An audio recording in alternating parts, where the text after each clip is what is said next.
So networking is one of the ancient ways where people used to get business. And frankly, my first three clients were from networking. Hey, my name is Atin and I'm the founder of impactfuldesigners.com. And in this video, I'm going to be talking about a beginner's guide to networking. Now, if you're someone who's already in the freelancing business, this can act as a refresher. You might even get some new points out of it. Okay.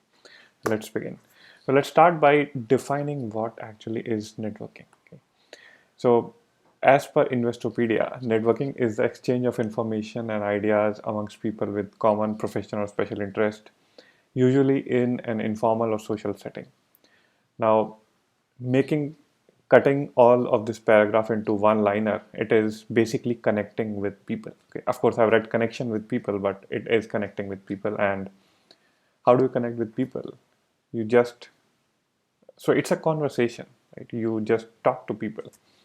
And how do you start a conversation? By asking questions. Okay, there's no simpler way to have a conversation than just to start asking questions. Okay,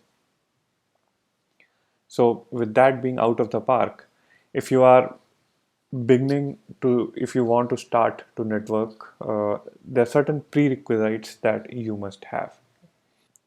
The first prerequisite comes from a business perspective, because definitely you are networking for the purpose of getting more professional and business contacts so that you can start to have more business. Okay.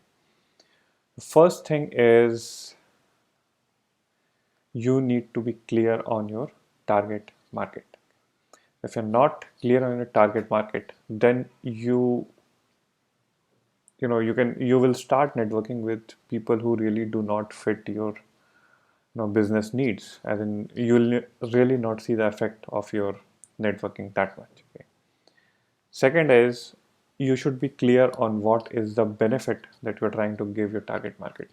Meaning, whatever work you do, maybe you are a web designer, maybe you are a graphic designer, maybe you are a developer, coder, whatever it is, or you are a writer, whatever it is you are doing, but what is the ultimate benefit that your client gets? Okay. Of course, if you are a content writer, they'll get a content, but what benefit will that content give them? Okay, so you need to be clear on your benefit. Okay, and that's where your networking becomes more effective. Okay. Now, second is on your personal front, and again, since networking is connecting with people, you need to be authentic. Meaning, your thoughts, your words, your actions should align, because people can actually catch if you're bluffing or not. Okay, and if you can, even you might have come across certain people where you can catch their bluff, and if this is true for you, it is true for other people also. Okay, so you need to be authentic. And second is you need to have a serving intent, meaning how can you help them better. Okay. So having these two in place, you'll notice as your networking becomes way more effective. Okay. And finally, now, if you are someone who is is also doing networking through digital networks, through networks, online networks, then make sure you have a LinkedIn profile set right. Okay? Because people do look at your LinkedIn profile. Okay?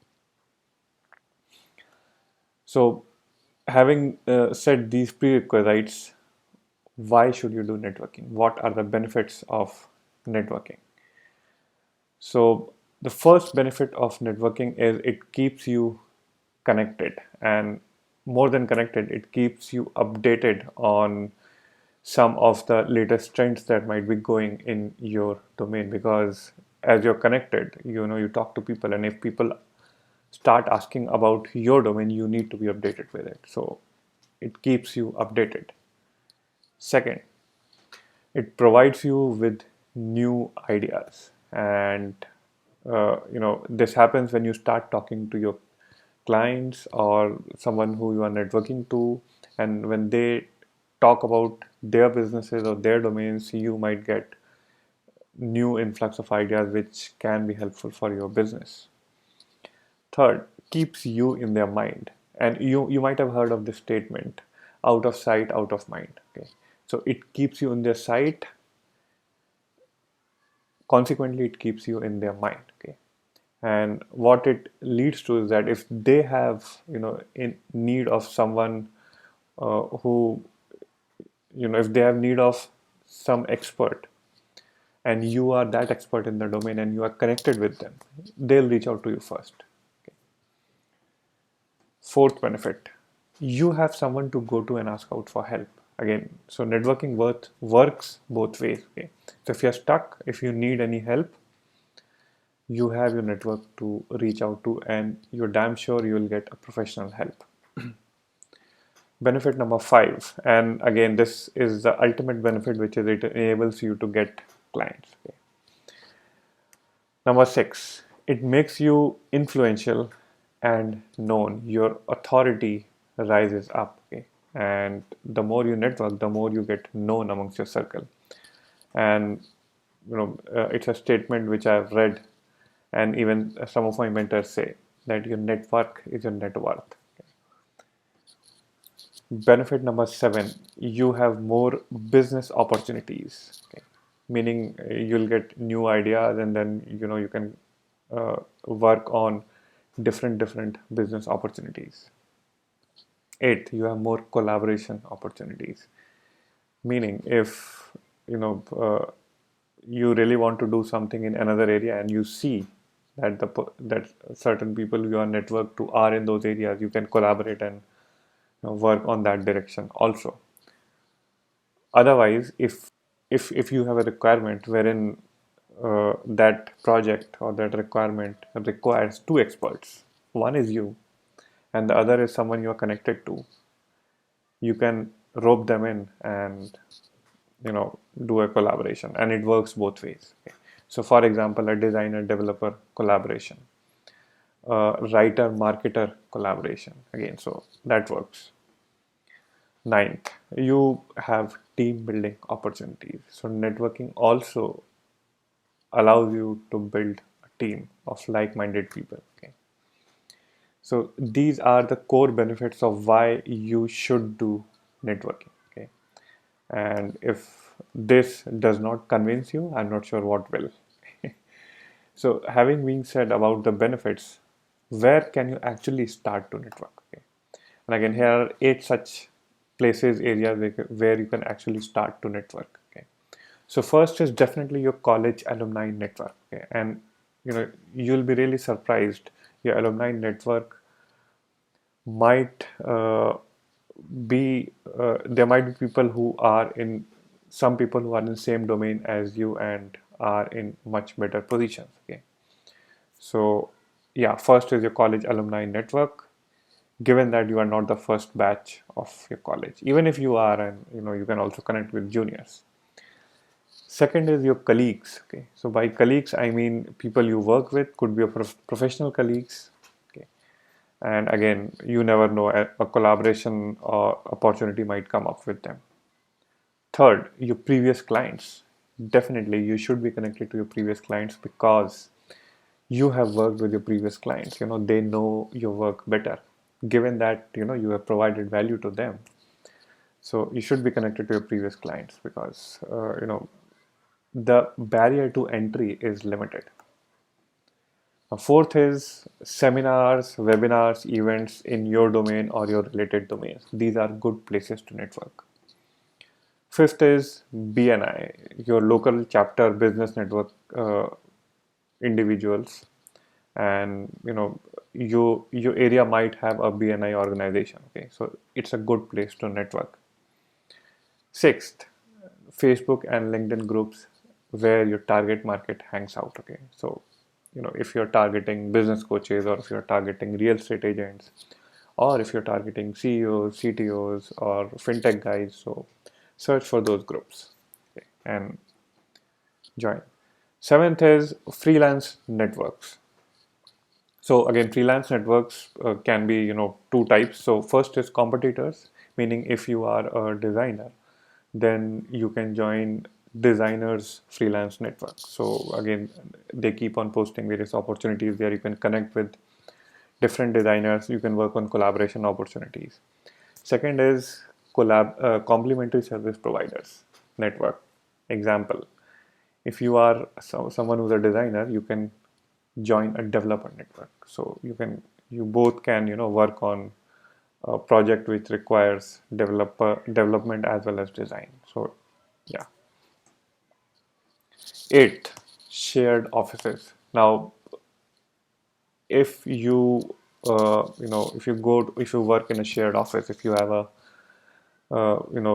one seat based office on a bigger shared office, other companies that are working there in the shared offices, it's a good place to network, okay, because people are already there, okay, you don't need to go somewhere else. So these are 8 easy places where you can actually network, and these are quite effective, okay. Now, how to network?